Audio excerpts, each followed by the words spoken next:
B J പിൻ്റെ കേരളത്തിലെ വലിയ ശത്രു വലിയ പ്രശ്നം എന്ന് വെച്ചാൽ ആഭ്യന്തര ശത്രുക്കളാണ്.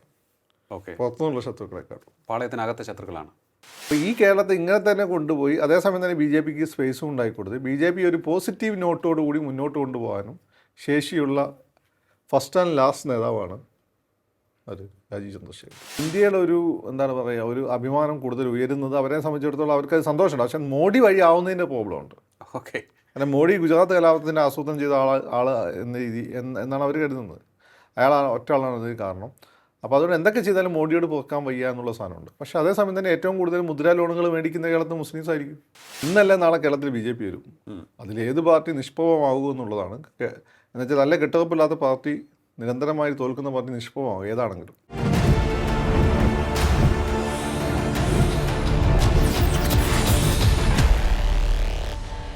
നമസ്കാരം. ടോക്കിംഗ് പോയിന്റിലേക്ക് സ്വാഗതം. കേരളത്തിൽ ബി ജെ പിയുടെ വളർച്ചയുടെ അളവുകോൽ നോക്കുകയാണ് ഇപ്പോൾ പലരും. ബി ജെ പി മുൻപത്തേക്കാൾ സ്ട്രോങ് ആയി വളരുകയാണോ, അതോ രാജീവ് ചന്ദ്രശേഖർ വന്നതിന് ശേഷം ഒരാശയക്കുഴപ്പം കേരള ഘടകത്തിനുള്ളിൽ ഉണ്ടായിട്ടുണ്ടോ?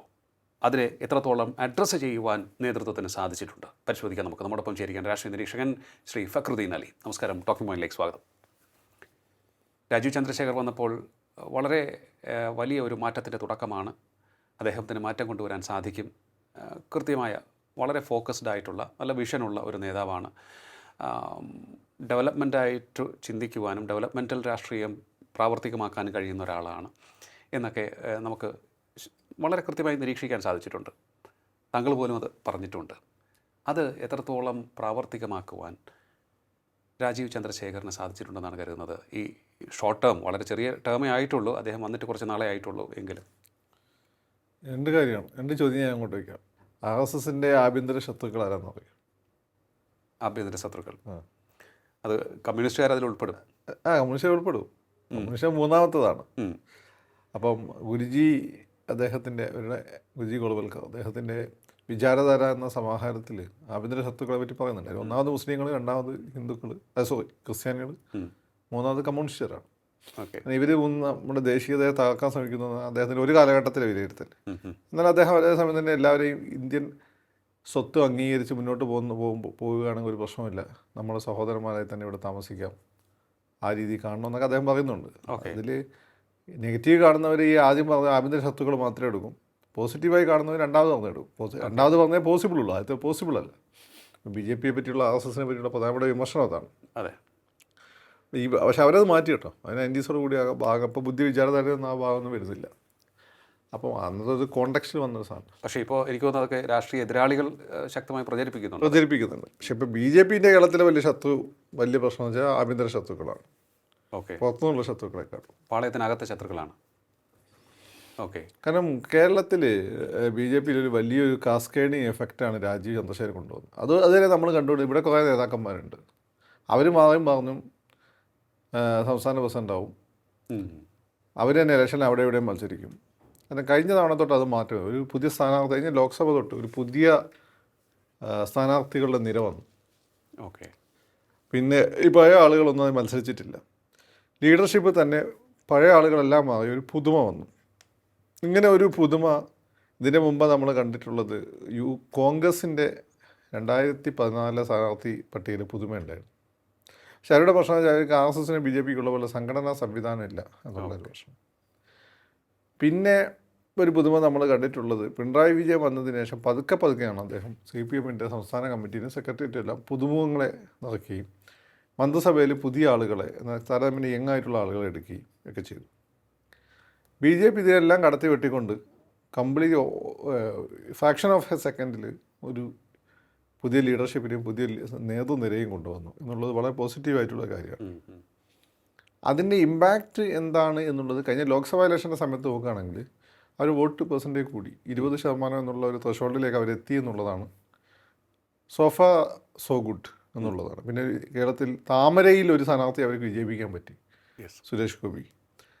തീരെ പ്രതീക്ഷിക്കാതെ മുരളീധരൻ, നമ്മളൊക്കെ ഏതാണ്ട് കരുതിയതാണ്, എങ്കിലും ഇത്രയും ക്ലോസ് ഫൈറ്റ് പ്രതീക്ഷിച്ചില്ല, രണ്ടാമതെത്തുന്നു. മുരളീധരൻ പോലും ഇത്രയും പ്രതീക്ഷയില്ല എന്നാണ് പിന്നെ ബി ജെ പി സർക്കുന്ന ഞാൻ കേട്ടത്. അല്ലെ ഒന്ന് ശ്രമിച്ചാൽ കിട്ടിയായിരുന്നു. അതും ആറ്റിങ്ങൽ പോലെയുള്ള മോസ്കോയിൽ. അതാണ് അതിൻ്റെ ഒരു കാര്യം. ആറ്റിങ്ങൽ പോലെയുള്ള മോസ്കോ മോസ്കോയിൽ അല്ലെങ്കിൽ മോസ്കോ പോലുള്ള ആറ്റിക്കൽ ഇഷ്ടപ്പെട്ടു അത്. അപ്പോൾ അവിടെയാണ് ഇങ്ങനെ സംഭവിക്കുന്നത്. അപ്പം ഈ ഘട്ടത്തിൽ രാജീവ് ചന്ദ്രശേഖർ കേരളത്തിൽ ബി ജെ പിയുടെ നേതാവായി വന്നപ്പോൾ രണ്ട് കാര്യങ്ങളാണ്. അത് ബി ജെ പിയെ സംബന്ധിച്ച് ഒരു പുതിയ ഒരു മുഖം, പുതിയ ലീഡർഷിപ്പിൻ്റെ തുടർച്ചയുണ്ടാവുന്നു.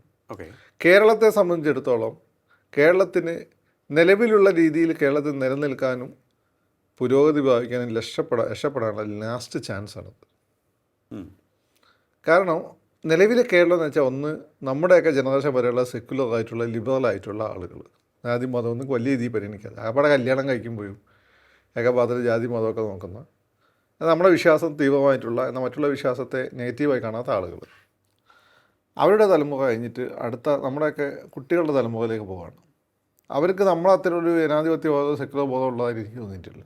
അവരുടെ ഞങ്ങളുടെ പ്രധാനപ്പെട്ട ഒരു മാറ്റം എന്ന് വെച്ചാൽ സ്ത്രീ പുരുഷ ബന്ധങ്ങളിലെ ഫോർമാലിറ്റീസ് കുറഞ്ഞു, വളരെ ഇൻഫോർമൽ ആയിട്ടുള്ള ഫ്രണ്ട്ലി റിലേഷൻഷിപ്പായി എന്നുള്ളതാണ് പ്രോഗ്രസീവ് ആയിട്ടുള്ളൊരു മാറ്റം. അല്ലാതെ ഇപ്പോൾ ഒരു പെങ്കൊച്ചിയെ കാണുമ്പോൾ കോഡ് ബ്ലോക്കായി ഡാൻസ് ചെയ്യുന്ന കൂട്ടർ നല്ല പുതിയ പിള്ളേർ, അവർ വളരെ അവരുടെ ശരീരത്തെ അഡ്രസ്സ് ചെയ്യുന്നില്ല, ഒരു പേഴ്സണാലിറ്റി എന്ന രീതിയിൽ അവർ അഡ്രസ്സ് ചെയ്യുന്നു. അത് നല്ലൊരു മാറ്റമാണ്, വളരെ നല്ലൊരു മാറ്റമാണ്. പക്ഷേ അതേസമയം തന്നെ പ്രശ്നം നമ്മളുടെ ഇടയിലുണ്ടായിരുന്ന സെക്യുലർ ബോധം അതൊന്നും അവരെ ആ രീതി വേണമെങ്കിൽ അവരെ മതത്തിലേക്ക് പിടിച്ചിട്ട് കത്തിക്കാൻ പറ്റും. അവർ ബേസിക്കലി കമ്മ്യൂണലല്ല, പക്ഷെ നമുക്ക് കമ്മ്യൂണലാക്കി മാറ്റാൻ പറ്റും. കാരണം നമ്മുടെ ഒന്നും പോലെ ദൃഢത അവർക്ക് ഹിസ്റ്റോറിക്കലി കൾച്ചറലി ഇല്ല. ഓക്കെ. അപ്പോൾ ആ ഒരു സാഹചര്യത്തിൽ ബി ജെ പിയെ പോലെ പാനിന്ത്യ ഇമേജുള്ള പുതിയ ജനറേഷൻ്റെ എസ്പെഷ്യലി ഹിന്ദു ജനറേഷൻ കുട്ടികളുടെ ഹോപ്സ് ആൻഡ് ആസ്പിറേഷൻസ് അഡ്രസ്സ് ചെയ്യുന്ന, വികസനം അങ്ങനെ പ്രതീക്ഷകളൊക്കെ കൊടുക്കുന്ന, രാജ്യത്തെ ശക്തമായി തിരിച്ചടിപ്പിക്കാൻ കെൽപ്പുള്ളതാക്കി നിലനിർത്തുന്ന, മുമ്പേ ശേഷി ഉണ്ടായിരുന്നു പക്ഷേ അടിക്കാറില്ലേ നമ്മൾ, അതിന് ധൈര്യം കാണിച്ചിട്ടുള്ള, അല്ലെങ്കിൽ അതിനെ വരും വരായികൾ ആലോചിക്കാതെ തന്നെ എന്ന് വേണം പറയാം, ധൈര്യം കാണിച്ചിട്ടുള്ള പാർട്ടിയുടെ അവരാ ഏജിലുള്ള പിള്ളേർക്കൊരു മമതയുണ്ടോ അത് നമ്മൾ പലരും കണ്ടിട്ടുണ്ട്. ഇലക്ഷനൊക്കെ തന്നെ ഈ മുരളീധരൻ്റെയൊക്കെ വോട്ട് ഇത്രയും കൂടാൻ ഒരു കാരണം അതാണ്. സുരേഷ് ഗോപിക്ക് പെണ്ണുങ്ങൾ വോട്ട് ചെയ്തെന്ന് പറയാം, മുരളീധരന് വോട്ട് ചെയ്തിട്ടുന്ന പെണ്ണുങ്ങളെ വോട്ടായിരിക്കില്ലല്ലോ അർത്ഥത്തിൽ, അങ്ങനെ ഒരു ഐക്കണല്ലല്ലോ മുരളീധരൻ. അപ്പം അവരെ അങ്ങനെ വരുന്നൊരു കുട്ടികളെ സെക്യുലറായി ബി ജെ പിയിൽ നിലനിർത്താൻ ശേഷിയുള്ള ഒരേ നേതാവ് രാജീവാണ്. രാജീവ് ബേസിക്കലി സെക്യുലറാണ്. രാജീവിന് പണ്ടത്തെ വിഷമൊന്നും കിട്ടിയില്ല. ആർ.എസ്.എസും ബി ജെ പി ഒരു കാലം വരെ വിഷം ഉണ്ടായിരുന്നു, ഇന്ത്യയിൽ അധികാരം പിടിക്കുന്നവരെ വിഷം ഉണ്ടായെന്നുള്ളത് സത്യമാണ്.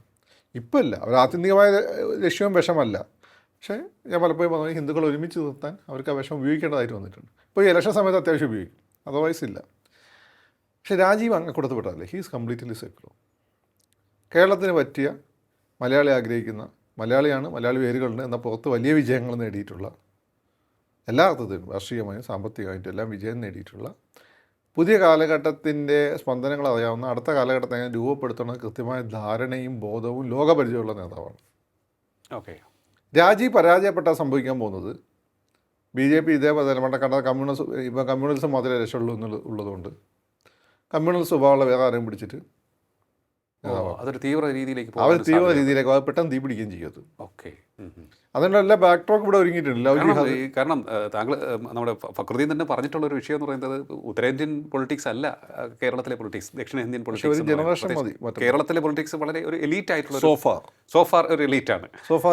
പക്ഷേ അത് ആ രീതിയിൽ തന്നെ ഹാൻഡിൽ ചെയ്യണം. അതിന് ബി ജെ പിയിൽ ശേഷിയുള്ള ഒരേ ഒരു നേതാവ്, നമുക്ക് നമ്മുടെ ശ്രീധരൻപിള്ളയൊക്കെ വളരെ സെക്കുലർ, നമ്മളെ കാക്കായ്മാരും അച്ചായന്മാരും ഒക്കെ നല്ല ബന്ധമുള്ള ആളാണ്. പക്ഷേ ശ്രീധരൻപിള്ളയ്ക്കൊന്നും രാജീവിനെ പോലെയുള്ള ആ ഒരു പേഴ്സണാലിറ്റി ഇല്ല. അപ്പോൾ ഈ കേരളത്തെ ഇങ്ങനെ തന്നെ കൊണ്ടുപോയി അതേസമയം തന്നെ ബി ജെ പിക്ക് സ്പേസും ഉണ്ടായിക്കൊടുത്ത് ബി ജെ പി ഒരു പോസിറ്റീവ് നോട്ടോടുകൂടി മുന്നോട്ട് കൊണ്ടുപോകാനും ശേഷിയുള്ള ഫസ്റ്റ് ആൻഡ് ലാസ്റ്റ് നേതാവാണ് അത് രാജീവ് ചന്ദ്രശേഖർ. ഓക്കെ.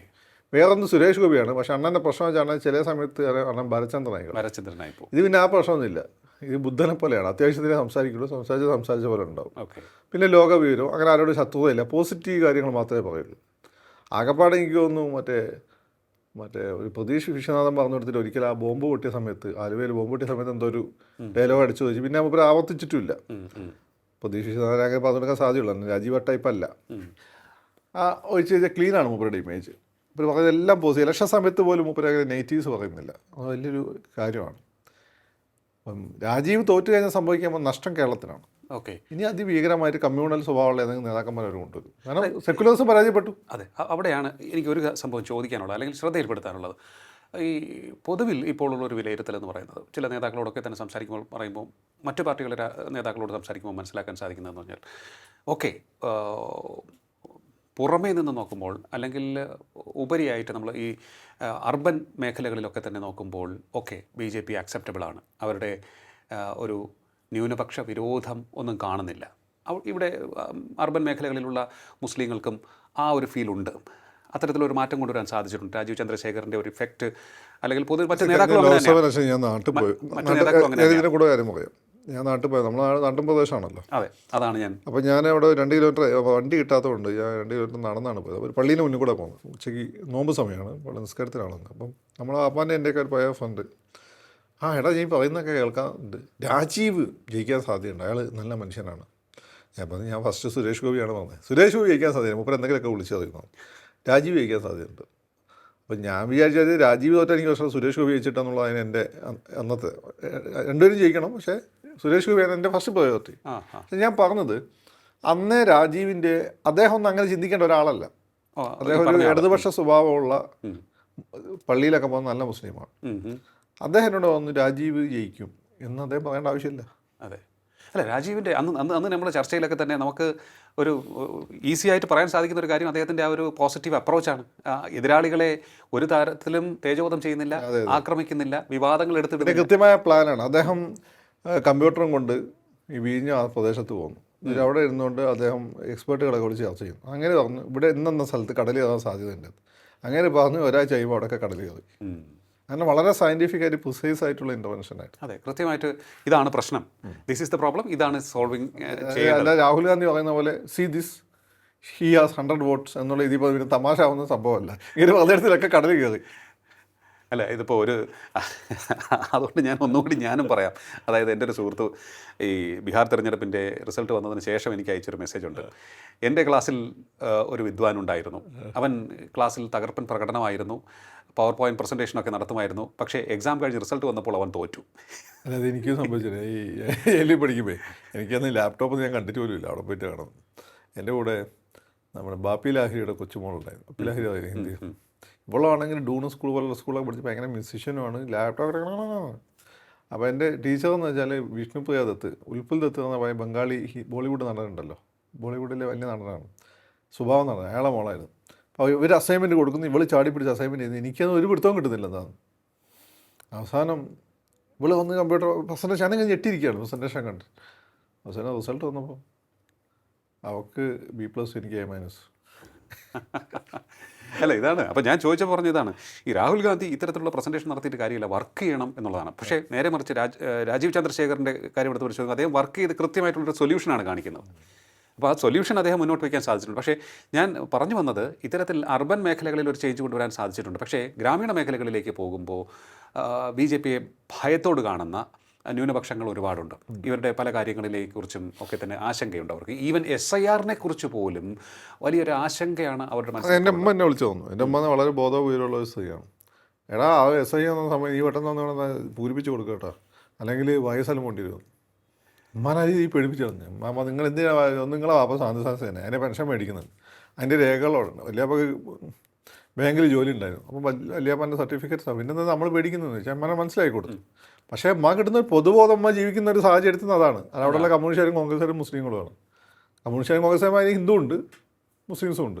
പക്ഷേ ഇവരെല്ലാം കൊടുക്കുന്ന പൊതുബോധം അങ്ങനെയാണ്. ഓക്കെ, അതാണ് പൊതുബോധ നിർമ്മിതിയുടെ പ്രശ്നം. അല്ല എനിക്ക് ഈ SIRൻ്റെ ഫോം കണ്ടിട്ട് എനിക്ക് ആശങ്കയൊന്നും തോന്നിയിട്ടില്ല. അതാണ് ഈ എവിടെയാണ് ഇതിൻ്റെ അപകടം എന്ന് എനിക്ക് മനസ്സിലാവും. അതല്ലേ പ്രശ്നം. അത് അപകടം വേണമെന്ന് ചിലർ ആഗ്രഹിക്കുകയാണ്. അത് രാജീവ് ചന്ദ്രശേഖർ ഇതിൻ്റെ മുമ്പ് 3 ദിവസം മുമ്പ് ഒരു പ്രസ്ഥാനം എടുത്ത് എന്തുകൊണ്ട് മുസ്ലിം മന്ത്രിയില്ല. അങ്ങനെ സിമ്പിളായി നമ്മൾ നാളെ വന്ന കാര്യം മൂപ്പരത് മുസ്ലിങ്ങൾ വോട്ട് ചെയ്തില്ല. അതാണ് കാരണം. മുസ്ലിങ്ങൾ വോട്ട് ചെയ്താൽ അവർ മുസ്ലിം മന്ത്രിനെ കൊടുക്കും. ഇപ്പം ഈ പ്രകാശ് ജാവദേക്കർ പറഞ്ഞൊരു കാര്യമുണ്ട്, ഞങ്ങളൊരു മുസ്ലിം സ്ഥാനാർത്ഥി നിർത്തിയാൽ അവർ മുസ്ലിം വോട്ട് ചെയ്യില്ല, നമ്മളെ ആളുകൾ വോട്ട് ചെയ്യില്ല. പിന്നെ അതിന് ഞങ്ങൾ ജയിക്കാൻ സാധ്യതയുള്ള സ്ഥാനാർത്ഥി നിർത്തിയാൽ പോരെന്ന്. അതെന്ന് വെച്ചാൽ ഈ നെഗ്വി മത്സരിച്ച് തോറ്റ സ്ഥലത്ത് ഹിന്ദു സ്ഥാനാർത്ഥി വന്നപ്പം ജയിച്ചു. അപ്പം പിന്നെ അതുപോലെ. അപ്പോൾ അതാണ് എൻ്റെ കാര്യം. അത് നിങ്ങൾ അവർ മാത്രമല്ല, എല്ലാവരും അങ്ങനെയല്ലേ. ഇപ്പോൾ CPM ഞാൻ പറയാം, CPM പൊതുവെ ഒരു മുസ്ലിം മന്ത്രിമാരാണ് 4 മന്ത്രിസഭയൊക്കെ അവർ കൊടുത്തിരുന്നത്. ഇപ്പം 2 പേരെ കൊടുക്കുന്നത് എന്തുകൊണ്ടാണ്? കൂടുതൽ മുസ്ലിംസ് വോട്ട് ചെയ്തു അതുകൊണ്ട്. പിന്നെ ഇടതുപക്ഷ മന്ത്രിസഭ 7 എണ്ണം കൂടുതലുണ്ടാവും. കാരണം കൂടുതൽ 7 അവർക്ക് വോട്ട് ചെയ്യുന്നുണ്ട്. ഇപ്പം ഫുള്ള് നായന്മാരാണ്, 7 നാരായണനെ കുറവാണ്. അത് നോക്കണ്ട, പൊതുവേ ഒരു സ്വഭാവം അങ്ങനെയാണ്. അത് പിന്നെ പിണറായി ആയതുകൊണ്ട് മാത്രമേ സാധിച്ചൊരു സാധനമാണ്. ഓക്കെ. അല്ല, ഇതിപ്പോൾ ഈ അർബൻ മേഖലയും ഗ്രാമീണ മേഖലയും തമ്മിലുള്ള ഈ ഒരു വ്യത്യാസം എനിക്ക് തോന്നുന്നു അത് മാറ്റിയെടുക്കാൻ സാധിക്കേണ്ടിയിരിക്കുന്നു. അതാണ് തോന്നുന്നു ഒരു ചലഞ്ച്. ബ്രിഡ്ജ് ചെയ്യാൻ പറ്റണം. ബ്രിഡ്ജ് ചെയ്യാൻ പറ്റണം. ആ ഒരു ചലഞ്ചുണ്ട്. പക്ഷേ ആ ബ്രിഡ്ജിങ്ങിന് അവിടെയാണ് ഫക്രുദ്ദീൻ പറഞ്ഞ ഒരു പോയിന്റിലേക്ക് ഞാൻ വരുന്നത്. ഈ ആഭ്യന്തരമായിട്ട്, അതായത് പരമ്പരാഗതമായി BJP-യിൽ വർക്ക് ചെയ്ത് വന്ന ഒരാൾക്ക് കുറേയേറെ ഒരു വലിയൊരു കേഡറുണ്ട് അവർക്ക്. അവരുടെ എല്ലാം തന്നെ മനസ്സിൽ പരമ്പരാഗതമായി സൃഷ്ടിക്കപ്പെട്ടിരിക്കുന്ന ഒരു ധാരണയുണ്ട്. അതിൻ്റെ അടിസ്ഥാനത്തിലാണ് അവർ പോയിക്കൊണ്ടിരിക്കുന്നത്. അതുകൊണ്ടാണ് അവർ പലപ്പോഴും രാജീവ് ചന്ദ്രശേഖർ ആഞ്ഞടിക്കുന്നില്ല, വിഷയങ്ങൾ എടുത്ത് മുന്നോട്ടിടുന്നില്ല. എപ്പോഴും വികസനം മാത്രം പറഞ്ഞിരുന്നാൽ ഇവിടെ ജയിക്കാൻ പോകുന്നില്ല. ഓക്കെ, അതൊരു പരിധിവരെ അത്തരത്തിലുള്ള വിമർശനങ്ങൾ വരുന്നുണ്ട്. പക്ഷേ അദ്ദേഹം പൊളിറ്റിക്സ് പറയുന്നുണ്ടല്ലോ. അദ്ദേഹം പറയുന്ന ഇതിൻ്റെ കാര്യത്തിൽ രണ്ട് കാര്യങ്ങളാണ്. പഴയ BJP-ക്കാരെ സംബന്ധിച്ചിടത്തോളം, നാട്ടുമ്പുറത്തെ BJP-ക്കാരെ സംബന്ധിച്ചിടത്തോളം രണ്ട് കാര്യങ്ങളാണ്. അവർ ഈ ബാബറി മസ്ജിദ് ഗുജറാത്ത് കലാപത്തിൻ്റെ സാഹചര്യത്തിൽ അവർ ട്യൂൺ ചെയ്യപ്പെട്ട ആൻറ്റി മുസ്ലിം ആയിട്ടാണ്, മുസ്ലിം വിരുദ്ധമായിട്ട്. അവർ പേഴ്സണലി വളരെ സെക്യുലർ ആയിട്ടുള്ള ആളുകളാണ്, നമ്മളൊക്കെ ഒരു വളരെ ബന്ധമുള്ള ആളുകളാണ്. പക്ഷേ രാഷ്ട്രീയം പറയുമ്പോൾ ആൻറ്റി മുസ്ലിം കയറി വരും. ഇതൊരു യാഥാർത്ഥ്യമാണ്. ഇത് അവരുടെ ശീലത്തിൻ്റെ പ്രശ്നമാണ്. മോളത് മാറ്റിയിട്ടുണ്ടെങ്കിൽ പോലും അത് താഴെ തട്ടിൽ ആ രീതിയിൽ എത്തിയിട്ടില്ല. അത് ഒരു യാഥാർത്ഥ്യമാണ്. മുസ്ലിങ്ങളെ സംബന്ധിച്ചിടത്തോളം മുസ്ലിങ്ങൾ അവിടെയൊക്കെയുള്ള അവിടെയൊക്കെ മുസ്ലിംസ് വളരെ താരതമ്യേന സെക്കുലറാണ് മറ്റു മുസ്ലിങ്ങളൊക്കെ വെച്ച് നോക്കാം. പക്ഷേ പ്രശ്നം വെച്ചാൽ അവർ രാഷ്ട്രീയം പറഞ്ഞു കഴിയുമ്പോൾ BJP മുസ്ലിം വിരുദ്ധരും മുസ്ലിങ്ങളുടെ ശത്രുക്കളും ആയിട്ടാണ് അവരും കാണുന്നത്. അപ്പോൾ ഇത് ബ്രിഡ്ജ് ചെയ്യണമെങ്കിൽ അതല്ല, പലപ്പോഴും BJP നേതാക്കന്മാരുടേതായി വരുന്ന പ്രസ്താവനകൾക്ക് ഈ പ്രശ്നമുണ്ട്. പാകിസ്ഥാനിൽ പോകണം, ആളുകളെ വസ്ത്രം കണ്ട് തിരിച്ചറിയണം, അറിയാമല്ലോ എന്നൊക്കെ രീതിയിലുള്ള, അതൊക്കെ ഇലക്ഷൻ സ്റ്റണ്ടാണ് സംഭവം. പക്ഷേ ഇതിനെ എങ്ങനെ ശക്തിപ്പെടുത്തുകയും ചെയ്തിട്ടുണ്ട്. മാത്രമല്ല ഇത് BJP-ക്കാരെയും ആ രീതിയിൽ ചിന്തിപ്പിക്കാൻ പ്രേരിപ്പിക്കുന്നുണ്ട്. അവിടെയാണ് രാജീവ് വന്നിട്ട് അത് ഒരു പോസിറ്റീവ് പൊളിറ്റിക്സ് മുന്നോട്ട് വെക്കുന്നു. രാജീവ് മുസ്ലിം ഔട്ട്റീച്ച് നടത്തുന്നു, ക്രിസ്ത്യൻ ഔട്ട്റീച്ച് നടത്തുന്നു. സുരേഷ് ഗോപി ക്രിസ്ത്യൻ വോട്ടോട് കൂടി ജയിച്ചു വരുന്നു. ക്രിസ്ത്യൻ വോട്ടോട് കൂടി മുമ്പ് ജയിച്ചിട്ടുണ്ട്, PC തോമസ് ജയിച്ചിട്ടുണ്ട്, സുരേഷ് ഗോപി ജയിച്ചു വരുന്നു. അപ്പം ഈ ഒരു സാഹചര്യം വരുമ്പോൾ പ്രത്യേകിച്ച് ഗൾഫിലൊക്കെയുള്ള മലയാളികളെ സംബന്ധിച്ചിടത്തോളം ഈ ഇന്ത്യയുടെ ഒരു എന്താണ് പറയുക, ഒരു അഭിമാനം കൂടുതൽ ഉയരുന്നത് അവരെ സംബന്ധിച്ചിടത്തോളം അവർക്കത് സന്തോഷമുണ്ട്. പക്ഷേ മോഡി വഴി ആവുന്നതിൻ്റെ പ്രോബ്ലം ഉണ്ട്.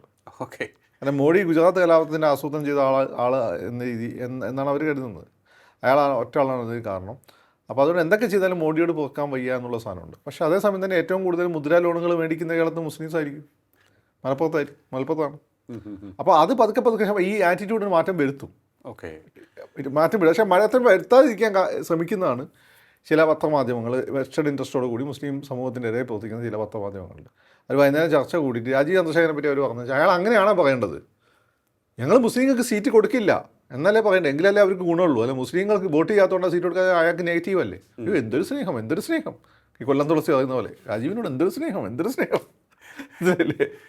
അപ്പോൾ അവരെ സംബന്ധിച്ചിടത്തോളം രാജീവ് ഇങ്ങനെ പറയണം, പക്ഷേ രാജീവ് അങ്ങനെ പറയുന്നില്ല. അവർക്ക് വേണ്ടി ഇങ്ങനെയുള്ള നേതാവാണ് എങ്കിലേ ധ്രുവീകരണം നടക്കുള്ളൂ. രാജീവ് ഇങ്ങനെ നിരന്തരം പറഞ്ഞുകൊണ്ട് ഇന്നാ ചിത്രം മാറും. ഇപ്പം തന്നെ മലപ്പുറത്ത് ലീഗിൽ നിന്ന് ഒരുത്തൻ രാജി വെച്ചിട്ട് BJP പോയി, ലീഗിൽ നിന്ന് രാജിവെച്ച് കോൺഗ്രസിലോ CPM-ലോ അല്ലേ പോവുക, BJP പോയി. ഇത് അവർക്ക് വലിയ അങ്കലാപ്പ് ഉണ്ടാക്കിയിട്ടുണ്ട്. ഓക്കെ, മനസ്സിലായില്ലേ? അപ്പോൾ രാജീവ് ഇങ്ങനെയുള്ള സംസാരിക്കും കൂടുതൽ മുസ്ലിംസും ക്രിസ്ത്യൻസും കൂടുതൽ അടുക്കും, ജെന്യൂൻലി അടുക്കും. അപ്പോൾ അതിനുള്ള സാധ്യതയാണ് രാജീവ് നോക്കുന്നത്. പക്ഷേ ഈ ശീലം വെച്ചുള്ള BJP-ക്കാർക്ക് ഇത് പിടിക്കുന്നില്ല. അവർക്ക് മുസ്ലിം വിരോധം പറയണം, ഒന്നാമത്തെ കാര്യം. അവർ മുസ്ലിം വിരോധികളായതുകൊണ്ടല്ലേ. അപ്പോൾ എൻ്റെയൊക്കെ ക്ലോസ് സുഹൃത്തുക്കളാണ് പലരും. പേഴ്സണലി വളരെ നല്ല മനുഷ്യന്മാർ, നമ്മളൊക്കെ വലിയ ഇഷ്ടമാണ്. പക്ഷേ ഒരുപക്ഷെ കമ്മ്യൂണിസ്റ്റുകാരെക്കാളും എന്നെ പേഴ്സണലി ഇഷ്ടം പണ്ടേ അവർക്കാണ്.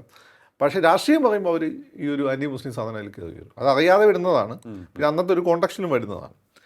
അപ്പോൾ ഒന്നത്. രണ്ടാമത്തെ അപ്പം ഒന്ന് ഈ പറഞ്ഞിട്ടുള്ള ജമാഅത്ത് ഇസ്ലാമി പോലുള്ള സാധനം രാജീവ് അത് തന്നെ പറയണം. ഏത് ഈ പറഞ്ഞ മുസ്ലിം വിരോധം പറയണം. ഞങ്ങൾ മുസ്ലിങ്ങൾക്ക് സീറ്റ് കൊടുക്കില്ല, നിങ്ങൾക്ക് എന്താ വേണമെങ്കിൽ ഇവിടെ താമസിച്ചു അല്ലെ പൈസ പോയിക്കുന്ന രാജീവ് പറഞ്ഞാൽ അവർക്ക് സന്തോഷമാണ്. ഇത് പറയാത്താണ് അവരുടെ പ്രശ്നം. ചർച്ച കേട്ടാൽ മതി, അവരുടെ അതിനകത്ത് ചർച്ച ഉണ്ടായി അന്നത്തെ, കേട്ടാൽ മതി. അപ്പം വേറൊരു കാര്യം പറയുന്നത്, മുസ്ലിങ്ങൾ വോട്ട് ചെയ്യുന്നില്ല നിങ്ങളോട് ആര് പറഞ്ഞു? അതറിഞ്ഞൂടെ. മുസ്ലിം മേഖലയിലാണ് BJP-ക്ക് വോട്ട് കിട്ടാത്തത്. സുരേഷ് ഗോപിക്ക് ഏറ്റവും വോട്ട് പോകുന്നത് മുസ്ലിം മേഖലയായ ഗുരുവായൂരാണ്. ഹിന്ദുക്കൾ വോട്ട് ചെയ്യുന്നുണ്ട് നിങ്ങളോട് ആര് തോന്നുന്നു? ഹിന്ദുക്കൾ കൂടുതലുള്ള സ്ഥലത്താണ് BJP ജയിക്കുന്നത്. പഠിച്ചോനെ അങ്ങ് പറ്റിക്കാൻ പറ്റുമോ? ഇത് കോമൺ സെൻസ് അല്ലേ? അപ്പോൾ ഇങ്ങനെയുള്ള ബാലിശമായ കാര്യങ്ങൾ പറഞ്ഞു. ഇതൊന്നും പക്ഷേ നമ്മളെക്കാളുള്ള ആളുകൾ കൗണ്ടർ ക്വസ്റ്റ്യൻ ചോദിക്കുന്നതല്ലാതെ സാധാരണക്കാർ ഇതൊന്നും ചോദിക്കില്ല. മുസ്ലിം വിരോധം തോന്നുന്നു. രണ്ട് BJP ചില ആളുകൾക്ക് എന്താണ് അവരുടെ ശീലം മറ്റേതാണ്, മുസ്ലിം വിരോധം പറഞ്ഞുകൊണ്ടിരിക്കണം. അത് കത്തിക്കാൻ വേണ്ടി ഇവാഞ്ചലിസ്റ്റുകളുണ്ട്. ഞാൻ മുമ്പ് പറഞ്ഞു, ഈ രണ്ടു കൂട്ടനെ തമ്മിൽ അടുപ്പിക്കുക അവരുടെ ജോലിയാണ്. അവർ അത് നേരിട്ട് പറഞ്ഞു കഴിഞ്ഞാൽ ചിലപ്പോൾ പണി കിട്ടുമെന്ന് അറിയാം. മറ്റേ മാഷ കൈവെട്ടിയ പേടി അവർക്കുണ്ട്. അവർ നേരിട്ട് അവർ പറയില്ല, അത് RSS-കാരെ കൊണ്ട് അറിയിപ്പിക്കും. എന്നിട്ട് RSS-കാരെ എങ്ങനെയൊക്കെ പറയുമ്പോൾ അതിന് അടിപ്പരും ഭയങ്കര ഇത്. RSS-കാർ നല്ലതെന്താ പറഞ്ഞാൽ, ഇപ്പം ഞാനിപ്പോൾ എന്തെങ്കിലും നല്ല എന്നെ പറ്റി RSS-കാരെ നല്ലത് പറഞ്ഞാൽ സൂക്ഷിക്കണം, ഇവൻ തക്കിയാണ് പറയുന്ന ആരായിരിക്കും? Alex Mathew Joseph. അവൻ്റെ ഒരു ഫേക്ക് ഐ ഡി ഉണ്ടാവും, ശിവദാസൻ നായർ. എനിക്കറിയാം ഒരു ശിവദാസൻ നായർ എന്നെ പറ്റി അങ്ങനെ പറയില്ല, മറ്റേത് എനിക്കറിയാം പറയും, മനസ്സിലായില്ലേ? അപ്പം ഈ സംഭവമാണ്. അപ്പോൾ ഈ രണ്ട് പ്രശ്നം കിടക്കുന്നുണ്ട്. ഇപ്പോൾ രാജീവ് വന്ന ഈ ആറ്റിറ്റ്യൂഡിൻ്റെ മാറ്റം, പക്ഷെ അതൊരു വിജയത്തോടു കൂടി അത് മായും. രാജീവ് വിജയിക്കുന്നതോടുകൂടി ഈ പറയുന്ന എതിർക്കുന്ന RSSന് BJPയിൽ ഉള്ള ആളുകൾ പോലും രാജീവിനെ അംഗീകരിക്കും. പക്ഷെ വേണ്ടത് വിജയമാണ്. അത് വളരെ ഇമ്പോർട്ടൻ്റാണ്. രണ്ടാമത്തെ BJPയിൽ ഒരു നേരം ലീഡർഷിപ്പിനെ മൊത്തം മാറ്റിയിട്ടാണ് ആര് വരുന്നു, രാജീവ്, സുരേഷ് ഗോപി, അനൂപ് ആൻ്റണി, മറ്റേ PC ജോർജിൻ്റെ മോൻ ഷോൺ, ഈ പറഞ്ഞ ആളുകൾ വരുന്നു. ഒരു പുതിയ സുരേഷും കൂടി ആ കൂട്ടത്തിലുണ്ട്. അപ്പം ഒരു ലീഡർഷിപ്പും, അപ്പോൾ ഈ പഴയ ലീഡർഷിപ്പുമായിട്ട് ചേർന്ന് നിന്ന് പല ഇരിക്കുന്ന ആളുകളുണ്ട്. അവർ തന്നെയാണ് താഴെത്തട്ടിലുള്ളത്. അവർക്ക് ഈ പഴയ ബന്ധങ്ങളും അവരുടെ ഇമ്മീഡിയറ്റ് ആയിട്ട് നേതാക്കന്മാർ തയ്യപ്പെട്ടു എന്നുള്ള തോന്നലും, ഈ അവർക്ക് മനസ്സിലാകാത്ത ഭാഷയിൽ രാജീവ് സംസാരിക്കുമ്പോൾ ഉണ്ടാകുന്ന പ്രശ്നമുണ്ട്. ഇതാണ് ഒരു പ്രശ്നം. ഇത് പക്ഷേ തുറന്നു പറയാൻ ധൈര്യമില്ല. രാജീവിൻ്റെ പിന്നിൽ അമിത്ഷായാണ്. ഇവർക്ക് മോഡിനല്ല പേടി, അമിത്ഷാനെ പേടിയാണ്, ഭയങ്കര പേടിയാണ്. ഈ രാജീവിന് പിന്നെ അമിത്ഷാ എന്നുള്ളത് തോന്നുന്നു. രണ്ടാമത്തെ കാര്യം എന്ന് വെച്ചാൽ ഈ പറയുന്നത് പോലെ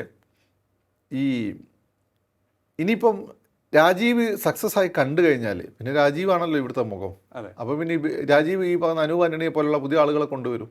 അപ്പോൾ ഓൾറെഡി ഈ ഫീൽഡിലുള്ള ഈ പുതിയ വിഷനും പുതിയ സെൻസിബിലിറ്റി അത്രമാത്രം സംവദിക്കാത്ത ആളുകൾ ഫീൽഡ് ഔട്ട് ആയി പോകുന്നുള്ള അവരുടെ പേടിയുണ്ട്. ഇതാണ് ഉള്ളിലുള്ളൊരു സംഭവം. അതായത് അവരൊക്കെ ചോദിക്കുന്നതാണ്, ഇത്രയും നാൾ പിന്നെ നമ്മൾ എന്തിനു വർക്ക് ചെയ്തു, കഷ്ടപ്പെട്ടു, പ്രതിസന്ധിയുടെ നാളുകൾ ഞങ്ങൾ വേണമായിരുന്നു, ഇപ്പോൾ ജയിക്കാറായപ്പോൾ മറ്റുള്ളവരെ കൊണ്ടുവന്നു. അതങ്ങനെയല്ല, ഓരോ കാലഘട്ടം ആവശ്യപ്പെടുന്ന ലീഡർഷിപ്പ് ഉണ്ട്.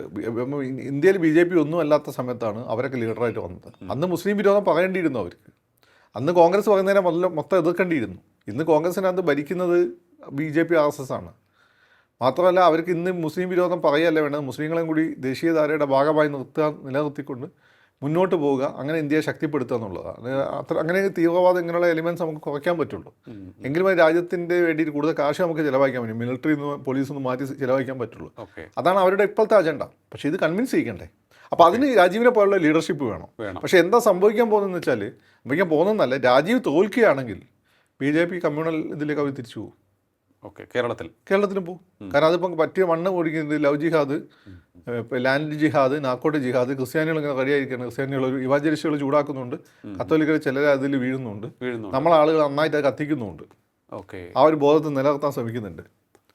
പിന്നെ ഇപ്പം പണ്ടത്തെ പോലെ അല്ല. ഞാൻ നിങ്ങളൊക്കെ ഗവൺമെൻറ് സ്കൂളിൽ പഠിച്ചത്. ഇപ്പോഴത്തെ പിള്ളേർ അധികം പഠിക്കുന്നത് നമ്മളുടെ ആളുകൾ നടത്തുന്ന സ്കൂളുകളാണ്. ക്രിസ്ത്യൻ പിള്ളേരാണ് അവരുടെ സ്കൂളുകൾ, ഹിന്ദു പിള്ളേരാണ് സരസ്വതി മന്ദിരങ്ങൾ, പിന്നെ മുസ്ലിം പിള്ളേരാണെങ്കിൽ ഈ ഗ്രീൻ വാലിയൊക്കെ പോലെയുള്ള സ്കൂളുകൾ.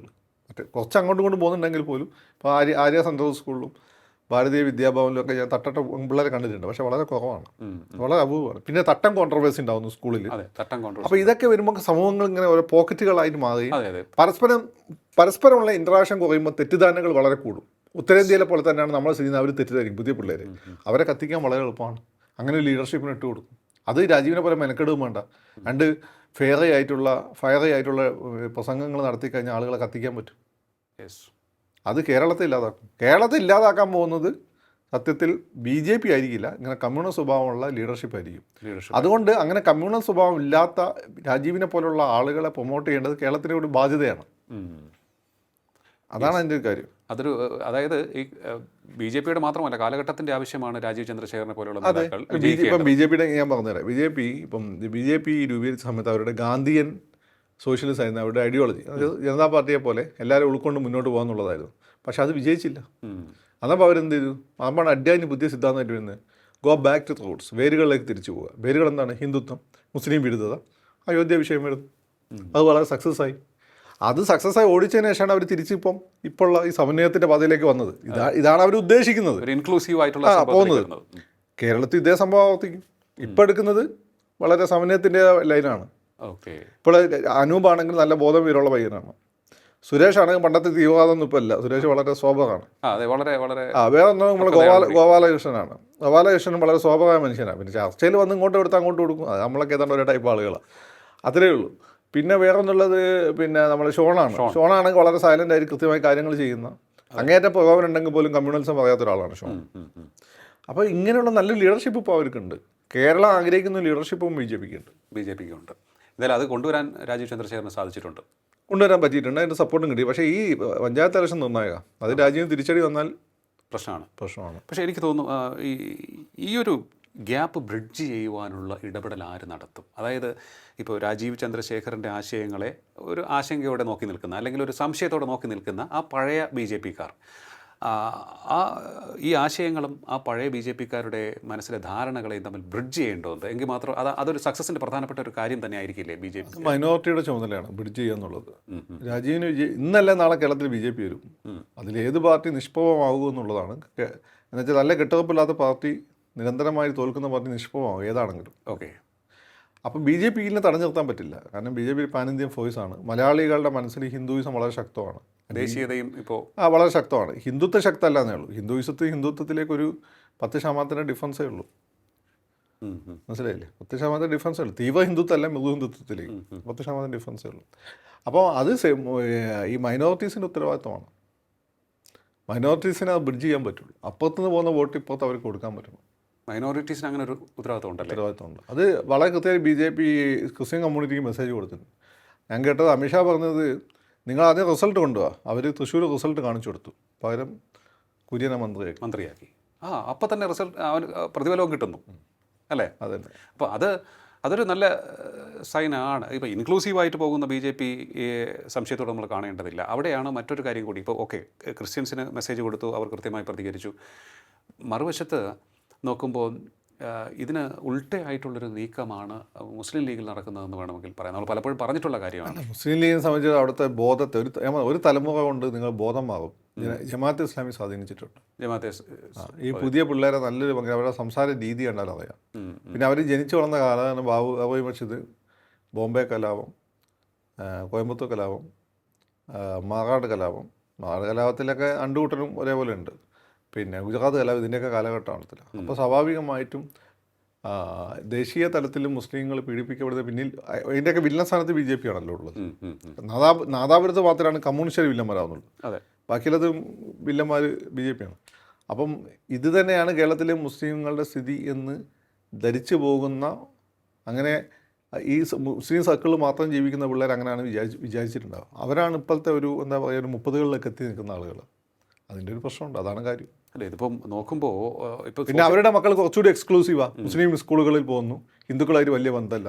ഈ പറഞ്ഞവന് ഹിന്ദുവായിട്ട് ബന്ധമുണ്ട്, അവൻ്റെ അടുത്ത സുഹൃത്ത് ഹിന്ദു ആയിരിക്കും. പുതിയ പിള്ളേർക്ക് അതില്ല. അതൊരു വലിയ വിഷയമാണ്. കാരണം ഈ നമ്മുടെ സമൂഹത്തെ ഇങ്ങനെ ഡിവൈഡ് ചെയ്തുകൊണ്ടിരിക്കുകയാണ് എന്നുള്ളത്. അപ്പോൾ ഈ വിഭാഗമാണ് ഇപ്പോഴത്തെ പുതിയ ലീഗ് നേതാക്കന്മാർ. സാദിഖ് അലി തങ്ങൾ, അദ്ദേഹത്തിൻ്റെ പൂർവികരായിട്ടുള്ള പിന്നെ മുഹമ്മദ് അലി ശിഹാബ് തങ്ങളുടേതിനെക്കാട്ടും കൂടുതൽ ജമാഅത്ത് ഇസ്ലാമിൻ്റെ രീതിയിൽ പലപ്പോഴും അദ്ദേഹത്തിന് വാക്കുകൾ വന്നിട്ടുണ്ട്. അദ്ദേഹത്തിനാണല്ലോ വരുന്ന ആളുകൾക്കും പലപ്പോഴും ഈ പ്രശ്നമുണ്ട്. ഇത് അപകടകരമായ പോക്കാണ്. അതെ, കാരണം മുഹമ്മദ് അലി ശിഹാബ് തങ്ങളുടെയൊക്കെ സമയത്ത് നമുക്ക് അറിയാം, വളരെ സമന്വയത്തിൻ്റെ ശക്തമായ രീതിയിൽ മുന്നോട്ട്. അതുകൊണ്ടാണ് മാറാട് കലാപം സോൾവ് ചെയ്യാൻ പറ്റിയത്. രണ്ടാമത്തെ കലാപം നമ്മുടെ ആളുകൾ ഉണ്ടാക്കിയ കലാപമാണല്ലോ. ഉറങ്ങിക്കിടക്കുന്ന അരയന്മാരെ പോയി വെട്ടിയതാണ്. ആ കലാപം എന്നിട്ട് സോൾവ് ആയത് എന്തുകൊണ്ട്? അത് ഗുജറാത്ത് ബാക്ക്ഗ്രൗണ്ടിൽ നിൽക്കുമ്പോഴാണ് ആ കലാപം സോൾവ് ആവുന്നത്. അതിന് കാരണം തങ്ങളുടെ നിലപാടാണ്. അതെ, തങ്ങളും കുമ്മനും ഒക്കെ തമ്മിലുള്ള ബന്ധമാണ് അതിൻ്റെ. അല്ലെങ്കിൽ മുസ്ലിംസിന് ഏരിയ കയറാൻ പറ്റില്ലായിരുന്നു. അതായത് അന്നത്തെ അതുപോലെ തന്നെ അന്ന് നടന്ന കമ്മ്യൂണൽ ആയിട്ടുള്ള പല പ്രചരണങ്ങളെയും തടഞ്ഞു നിർത്താനും അന്ന് മുഹമ്മദ് അലി ശിഹാബ് തങ്ങൾ. അത് നിങ്ങളെ ജീവിതം കൊണ്ട് കാണിച്ചാൽ ആളുകൾ നിങ്ങൾ അംഗീകരിക്കുള്ളൂ, ശത്രുക്കൾ അംഗീകരിക്കുള്ളൂ. അല്ലാതെ നിങ്ങൾ വാക്കൊന്നും പ്രവൃത്തിയൊന്നും ഇപ്പോൾ അതല്ല. അപ്പം വാക്കും പ്രവൃത്തി എല്ലാം ഒരേ ടൈപ്പില്ല. അപ്പോൾ ഷാജീൻ്റെ ഒക്കെ പ്രസംഗം മുമ്പത്തെ ഷാജിയല്ല ഇപ്പോൾ. അതെ, ഷാജിക്ക് വന്നിട്ടുള്ള മാറ്റം വളരെ വലിയ. അവിടെയാണ് പ്രശ്നം കിടക്കുന്നത്. അത് ഇനി ഇവരെ മറ്റുള്ളവർ അംഗീകരിക്കൂ. അവിടെയാണ് കത്തിക്കാൻ വേണ്ടി മറ്റേ ഇവാഞ്ചലിസ്റ്റും കൂടി ഇറങ്ങുന്നത്. അതെ, അപ്പോൾ ഇതിപ്പോൾ അങ്ങനെ വരുമ്പോൾ ഒരു സംശയം വരുന്നത്, ഈ പൊതുസമൂഹം, കേരളത്തിൽ വോട്ട് ചെയ്യുന്ന പൊതുസമൂഹം പഴയതുപോലെയല്ല. അവർ നോക്കുന്നത്, ഇത്തരത്തിലൊരു മാറ്റം ലീഗിൽ വന്നിരിക്കുന്നു. ആ ഒരു സംശയം അവർ UDF-നോടും പ്രകടിപ്പിക്കില്ല. അതുകൊണ്ടാണ് 2 തവണ തുടർച്ചയായി പുറത്തിരിക്കേണ്ടി വന്നത്. ലീഗിൻ്റെ പൊസിഷൻ എന്താ? ശിഹാബ് തങ്ങൾ, മുഹമ്മദ് അലി ശിഹാബ് തങ്ങൾക്ക് അറിയാം. ഹൈദരാലി ശിഹാബ് തങ്ങളെ ബഹുമാരി പിടിച്ച് ചൂടാക്കി 5-ാമത്തെ സ്ഥാനം ചോദിച്ചു. അന്നോട്ടാണ് NSS SNDP ആ രീതിയിൽ ആൻറ്റി UDF ആയത്. ഇപ്പോൾ അവരുടെ നിലപാടൊക്കെ ചിലപ്പോൾ മാറിയിട്ടുണ്ടാവും, പക്ഷേ ഇടയ്ക്ക് മാറി. പക്ഷേ എങ്കിൽ പോലും ആ സെറ്റ് ചെയ്തിരിക്കുന്ന മൈൻഡ് അങ്ങനെ എടുക്കുക. അതുണ്ടാക്കിയ ലീഗാണ് 5-ാമത്തെ സ്ഥാനം. ജനസംഖ്യ ആനുപാതികമായി ഞങ്ങൾക്ക് വേണമെന്ന് തോന്നും. അപ്പം നിങ്ങളെ പോപ്പുലേഷൻ കൂടിക്കൊണ്ടിരിക്കുക. അപ്പം കേരളത്തിൽ ബോധമില്ലാത്തതുകൊണ്ടാണ് മുസ്ലിം പോപ്പുലേഷൻ ഓൾ ഇന്ത്യയിൽ കൂടുന്നത്. കേരളത്തിൽ കുറച്ച് വിദ്യാഭ്യാസ കിട്ടിയപ്പോൾ കുറയുന്നുണ്ട്. എങ്കിൽ പോലും മുസ്ലിം പോപ്പുലേഷൻ കൂടിക്കൊണ്ടിരിക്കുന്നുണ്ട് മറ്റ് വിഭാഗങ്ങളെ അപേക്ഷിച്ച്. അപ്പോൾ ആളുകൾ എന്താ ചിന്തിക്കുക? ഇങ്ങനെ പോപ്പുലേഷൻ കൂടി ഇവരൊരു 50% എത്തിയ അവർ ഇസ്ലാമിക രാജ്യമാക്കാൻ ശ്രമിക്കില്ലേ എന്ന് വിചാരിക്കും. മനസ്സിലായില്ലേ? അപ്പോൾ അങ്ങനെ ചിന്തിക്കുമ്പോൾ ആളുകൾ എന്ത് ചെയ്യുന്നത്? ഇപ്പോഴേ തടയണം. അതിന് കോൺഗ്രസ് ലീഗിനെതിരിക്കുന്ന ആരാണ്, കോൺഗ്രസിനെതിരിക്കുന്ന ആരാണ്, അവർക്ക് വോട്ട് ചെയ്യും. അതാണ് നമ്മൾ കണ്ടത്. ഈ ലീഗിൻ്റെ 5ാമത്തെ സ്ഥാനം ജനസംഖ്യ അനുമതി ഞങ്ങൾക്ക് ഇതിലും കൂടുതൽ വേണം, പക്ഷേ ഇത്ര മതി. അതാണ് NSS പറഞ്ഞത്. ഇവിടെ ഒരു സാമുദായിക സന്തുലനമുണ്ട്, അത് പാലിക്കണം. അത് പാലിക്കപ്പെട്ട വലിയ പ്രശ്നമാണ്. NSS നിലപാടാക്കി NSSന് എന്താ നഷ്ടം എന്ന് പറയാം. NSS നിലവിലുള്ള സെക്യൂർ നിലപാടൊക്കെ മാറ്റി BJPയുടെ കൂടെ NSSന് എന്താ നഷ്ടം? നിങ്ങളെല്ലാം കമ്മ്യൂണിസ്റ്റുകാരെല്ലാം പറയുന്നത് എന്താ, സവർണരുടെ പാർട്ടിയാണ് BJP. ശരിയാ, NSS സവർണറാണ്. ഇനി അടുത്ത പറയുന്നത് എന്താണ്, ഹിന്ദുക്കളുടെ പാർട്ടിയാണ്. നരേന്ദ്രമോദി OBC ആണ്, ഈഴവനും OBC ആണ്. എന്താണ് ഈ രണ്ട് കൂട്ടർ അങ്ങനെ ചിന്തിച്ചാൽ നിങ്ങൾ എന്ത് ചെയ്യും? അതാണ് ഇവർ വെള്ളാപ്പള്ളിയും സുമാനായ സാറും പറയുന്ന സാമുദായിക സന്തുലനം. നിങ്ങൾ ജനറൽസിംഗ് അതിന് കണക്ക് ചോദിച്ച് പോയി കഴിഞ്ഞാൽ വലിയ പ്രോബ്ലമാണ്. ഇവനിപ്പോഴത്തെ സംഭവമാണ്, സാമ്പത്തികമായി മുസ്ലിങ്ങളിപ്പം ഏതാണ്ട് വെൽറ്റിടുവാണ്. ഹിന്ദുക്കളുടെ സ്ഥിതിയാണ് കഷ്ടം. അപ്പോൾ അവിടെ കുറച്ച് ബുദ്ധിമുട്ട്, ഗവൺമെൻറ് ജോലികളൊക്കെ എണ്ണം കുറവാണെങ്കിൽ തന്നെ മറ്റു മേഖലയിൽ മുസ്ലിംസ് ഇപ്പം കയറി വന്നിട്ടുണ്ട്. അപ്പോൾ ആ സന്ദർഭത്തിൽ അത് മനസ്സിലാക്കി ബോധത്തോടു കൂടി ഇടപെടല്ലേ വേണ്ടത്. ഞങ്ങൾ ഇത്ര ആളുണ്ട്, അതുകൊണ്ട് ഇത് കിടന്നാണ്, നാളെ നിങ്ങൾ 50% കൂടുതൽ കടന്നു പോയാൽ വിഘടനമാണെന്ന് വരുമോ? ഈ ചോദ്യം വരും. നിങ്ങൾ വിചാരിക്കുന്ന പോലെ സാധാരണക്കാരൻ അങ്ങനെ ചിന്തിക്കുക. ഈ കണക്ക് വെച്ചുള്ള കളിയാണ്, സെൻസസാണ്. സെൻസസ് ആളുകൾ ഭയങ്കരമായിട്ട് വിശ്വസിക്കുന്ന സംഭവമാണ്. ആ സമയത്താണ് 5ാമത്തെ സ്ഥാനം ചോദിച്ചത്. ലീഗിന് വേണ്ടി സംസാരിക്കാൻ വന്ന അബ്ദുള്ള ചർച്ചകളിൽ, ലീഗ് വിട്ടതല്ല, മൂപ്പര് വന്നിട്ട് ആൺകുട്ടികളാണ് പിടിച്ച് മേടിക്കുക 5ാമത്തെ സ്ഥാനം. ആൺകുട്ടികൾ പിടിച്ച് മേടിച്ചെടുത്തു. അപ്പോൾ ആൺകുട്ടികളാണെങ്കിൽ ഇങ്ങനെ പറയാം, അബ്ദുള്ളമാർ പിന്നെയും വരും, ആൺകുട്ടികൾ പിടിച്ച് മേടിക്കും എന്നുള്ള പേടി ആളുകൾക്ക് വന്നു. നിങ്ങൾ മനസ്സിലായോ? 5ാമത്തെ സ്ഥാനം ആളുകൾ ഇപ്പം പറഞ്ഞിട്ടുണ്ട്. അതാണ് ഇപ്പോഴും കിടന്ന് കളിക്കുന്ന സാധനം. ആ ഒരു വിഷയം BDJSന്റെ രൂപീകരണത്തിനും NSS SNDP ഐക്യം ഇടയ്ക്ക് വരാനും കാരണം അതാണ്. ഐക്യം അതുപോലെ തന്നെ താത്ത ഉമ്മൻചാണ്ടി സാറാണ്, രാഷ്ട്രീയക്കാർ ഇത് കളിച്ചാണ്. മനസ്സിലായില്ലേ? ഇവരങ്ങോട്ടും കൊണ്ടും കത്തിച്ചു കൊടുത്താണ്. ഓക്കെ. അപ്പോൾ ഇത്തരത്തിലൊരു സാഹചര്യം കേരളത്തിൽ നിലനിൽക്കുന്നുണ്ട്. അതുകൊണ്ട് തന്നെ BJPക്ക് ഒരു രാജീവ് ചന്ദ്രശേഖർ രീതി കൈവരേണ്ടത് അനിവാര്യവുമാണ്. കാരണം അത് അനിവാര്യം എന്ന് വെച്ചാൽ ഇവിടെയുള്ള BJPക്ക് അല്ലാതെ വേണ്ടത്, ഇവിടെയുള്ള സെക്യുലർ സൊസൈറ്റിക്കാണ് രാജീവിനെ പോലെയുള്ള ഒരു BJP ലീഡറുടെ ആവശ്യം. രാജീവിൻ്റെ ആ ടീമുള്ള ടീം BJPക്ക് ആവശ്യം ഇവിടെയുള്ള സെക്യുലർ സൊസൈറ്റിക്കാണ്. BJPക്ക് അതായത് ഇതായാലൊക്കെ കണക്ക് കാര്യം നടന്നാൽ മതി. കാര്യം നടത്താൻ അവർക്ക് അറിയുകയും ചെയ്യും, അവർ നടത്തുകയും ചെയ്യും. അതായത് 2%, 5% വോട്ടിന് 20% ആക്കി എന്നുള്ള ചില്ലറ കാര്യമല്ല. മൈനോറിറ്റിക്ക് കൃത്യമായ ശ്രേയുള്ള തൃശ്ശൂർ പോലെ മണ്ഡലത്തിൽ സുരേഷ് ഗോപി 80% വോട്ടിന് 80,000 വോട്ടിന് ജയിച്ചു എന്നുള്ള ചില്ലറ കാര്യമല്ല. ശരിയാണ്. ഈഴവര് എന്താണ് വെടി വെച്ചാൽ കൊല്ലുമെന്ന് പറഞ്ഞാൽ പോലും ആദ്യം ചിന്തിക്കാത്ത ഈഴവരുടെ കോട്ടയായിട്ടുള്ള ആറ്റിങ്ങൽ നിയോജക മണ്ഡലത്തിൽ മുരളീധരൻ ക്ലോസ് ഫൈറ്റ് നടത്തിയതിൽ ചില്ലറ കാര്യമല്ല. അതെ, തീർച്ചയായിട്ടും വലിയ മാറ്റം ആണ് അവിടെ സംഭവിച്ചിരിക്കുന്നത്. വലിയൊരു നീക്കം BJPക്ക് നടത്താൻ സാധിച്ചു. അവിടെയാണ് BJP അവസാനം. BJP നിങ്ങൾ കേരളത്തിൻ്റെ സെൻസിബിലിറ്റി പലപ്പോഴും അവർ തിരിച്ചറിഞ്ഞിട്ടുണ്ടെന്ന് എനിക്ക് തോന്നിയത്. കാരണം അവർ ഗവർണർമാരെ അയച്ച മൊത്തം ന്യൂനപക്ഷക്കാരാണ്. ആദ്യം സിക്കന്ദർ ഭക്ത്, രണ്ടാമത്തത് ആരിഫ് മുഹമ്മദ് ഖാൻ, സദാശിവം തമിഴനാണ്, പിന്നെ സെക്കുലർ ജഡ്ജാണ്, പിണറായിട്ട് നല്ല ബന്ധമാണ് അദ്ദേഹത്തെ, ആരിഫ് മുഹമ്മദ് ഖാൻ. മൂന്നാമതായിട്ടാണ് ഒരു തനി RSS അവർ അയച്ചിട്ടുണ്ട്, നാലാമതായിട്ട്. ഓക്കെ, മനസ്സിലായാണ്. അപ്പോൾ അതേ നിലപാട് തന്നെയാണ് അവർ ഇവിടെ എടുക്കുന്നത്. ആരുടെ കാര്യത്തിൽ? രാജീവിൻ്റെ കാര്യത്തിൽ എടുത്തിട്ടുള്ളത്. അല്ല, രാജീവ് വരേണ്ട ആവശ്യമില്ലല്ലോ. ഇവിടെ ശോഭാ സുരേന്ദ്രനുണ്ട്, രമേശുണ്ട്. പക്ഷേ അവരെയൊക്കെ വെച്ച് കഴിഞ്ഞാൽ ഈ മൈനോറിറ്റീസ് ചിലപ്പോൾ വിശ്വസിക്കില്ല. അതിനാണ് രാജീവിനെ പോലെ ടെക്നോക്രാറ്റ്, കേരളത്തിന് പറ്റിയ ഒരാൾ, കേരളത്തിന് പറ്റിയ ഒരാൾ. സ്ട്രാറ്റജി വളരെ പോസിറ്റീവ് പൊളിറ്റിക്സ്, നേറ്റീവ് അല്ല. അത് മനസ്സിലാക്കേണ്ടത് ബാധ്യത ഇവിടെ സെക്യുലർ സംബന്ധം നടക്കുന്നത് നിങ്ങൾക്കും ഇവിടെയുള്ള മൈനോറിറ്റീസിനാണ്. മനസ്സിലാക്കിയാൽ കൊള്ളാം. ഈ തിരഞ്ഞെടുപ്പ് എന്തായാലും ഒരു ശക്തമായ ഒരു വെല്ലുവിളിയായിരിക്കും. ആ ആസിഡ് ടെസ്റ്റ് രാജീവ് ചന്ദ്രശേഖരൻ എത്രത്തോളം നന്നായി. പിന്നെ ഇതിൻ്റെ ഉള്ളിലെ സാധനം ഞാൻ ഇന്നലെ നിങ്ങളോട് പറഞ്ഞിട്ടില്ല. ഒന്ന് ഭയങ്കര ഈഴവനായ ഫൈറ്റ് ഉണ്ട് ഇതിൻ്റെ ഉള്ളിൽ. രാജീവിന് അങ്ങേരിയിൽ ഒരുപാട് ഈഴവരുണ്ട്. രാജീവ് പുതിയ കമ്മിറ്റി ഇട്ട സമയത്ത് കൊള്ളാവുന്ന ആളുകളെ നോക്കിയ രാജീവ് ഇട്ടത്. അതിലൊരു ഈഴവ SNDPക്കാരൻ്റെ ഒരു കമൻറ്റ് ഞാൻ കണ്ടത്, നമ്മൾ ഇതിൻ്റെ അടിയിൽ തന്നെ വന്ന് കമൻറ്റ് ചെയ്തത് കരയോഗം പാർട്ടി. അതുപോലെ തന്നെ തിരിച്ചും നമ്മളിപ്പം തുഷാറിന് മന്ത്രിസ്ഥാനം കൊടുക്കണമെന്ന് പറഞ്ഞാൽ അതിഷ്ടപ്പെടാത്ത ആളുകൾ വേറെയുണ്ട്. നമ്മൾ ഈ വെള്ളാപ്പള്ളിക്ക് വേണ്ടി പണിയെടുക്കാൻ നോക്കുന്ന ആളുകൾ. ഇത് രണ്ട് BJPനുള്ളിൽ തന്നെയാണ്. അവിടെയാണ് പ്രശ്നം വരുന്നത്. ഇത് RSSന് ജാതിയില്ല. ഈ അടിച്ചു നിന്ന സ്ഥലത്തൊന്നും ഹിന്ദു മുന്നോട്ട് പോയിട്ടുമില്ല. ഇത്രയും കാലം ഹിന്ദുവിനെ മറ്റുള്ളവർ കീഴടക്കിയെന്നാണല്ലോ നിങ്ങൾ ഈ പറയുന്നത്. അത് കാരണം നിങ്ങൾ പരസ്പരം അടിച്ചതുകൊണ്ടാണ്. അടി കണ്ടിന്യൂ ചെയ്താൽ പിന്നൊന്നും ചെയ്യാൻ പറ്റില്ല. അതെ, തീർച്ചയായിട്ടും വളരെ വളരെ വാലിഡ് ആയിട്ടുള്ള കുറേയേറെ പോയിന്റ്സാണ് നമ്മുടെ ഈ ചർച്ചയിൽ വന്നത്. രാജീവ് ചന്ദ്രശേഖർ സക്സസ്ഫുൾ ആകേണ്ടത് BJPയുടെ മാത്രം ആവശ്യമല്ല, ഇവിടുത്തെ സെക്യുലർ സമൂഹത്തിൻ്റെ ആവശ്യം കൂടിയാണ് എന്നാണ് ഫക്രുദ്ദീൻ അലി പറഞ്ഞിരിക്കുന്നത്. തീർച്ചയായിട്ടും അത് വളരെ സെൻസിബിളായിട്ടുള്ള ഒരു അഭിപ്രായമാണ്. BJPക്ക് വളരാൻ കൂടുതൽ കൂറുള്ള മണ്ണായി കേരളത്തെ അത് മാറ്റുകയും ചെയ്യും എന്നുള്ളതാണ് BJP കേഡറുകൾ മനസ്സിലാക്കേണ്ടത്. കാരണം ഇങ്ങനെ തമ്മിലടിച്ച് നിന്നാൽ അല്ലെങ്കിൽ സംശയത്തോടെ കണ്ടാൽ നിങ്ങൾക്ക് വളരാൻ സാധിക്കില്ല എന്നുള്ളതാണ്. ഒപ്പം തന്നെ ഈ ജാതി ചിന്തകൾ ഇപ്പോഴത്തെ BJP അണികൾക്കിടയിലോ അല്ലെങ്കിൽ സെക്കൻഡ് ലെവൽ ലീഡേഴ്സിനിടയിലോ ഉണ്ടായിപ്പോയാലും അത് തകർച്ചയിലേക്ക് തന്നെയായിരിക്കും നിങ്ങളെ നയിക്കുക.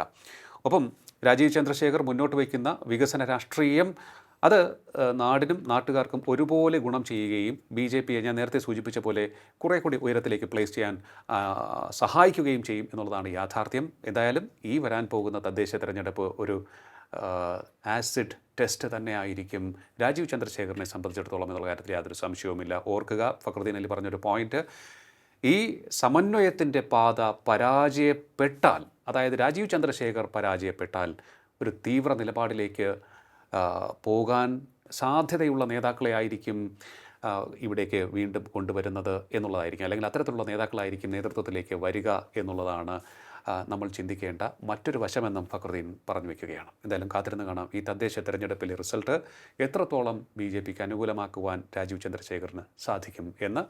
ഒപ്പം അകന്നു നിൽക്കുന്ന അണികളെ എത്രത്തോളം ബോധവൽക്കരിച്ച് അവരുടെ ആശങ്കയകറ്റി ആശ നൽകി മുന്നോട്ട് കൊണ്ടുപോകാനും അദ്ദേഹത്തിനൊപ്പം നിൽക്കുന്നവർക്കും സാധിക്കും എന്നുള്ളതും വളരെ പ്രധാനപ്പെട്ട ഒരു കാര്യമായിരിക്കും. നോക്കാം. വളരെയധികം നന്ദി ഇത്രയും സമയം ടോക്കിംഗ് പോയിന്റുമായി സംസാരിച്ചത്. ടോക്കിംഗ് പോയിൻ്റ് ഈ അധ്യായം ഇവിടെ പൂർണ്ണമാകുന്നു. ഇനി അടുത്ത എപ്പിസോഡിൽ കാണാം നമുക്ക്. നമസ്കാരം.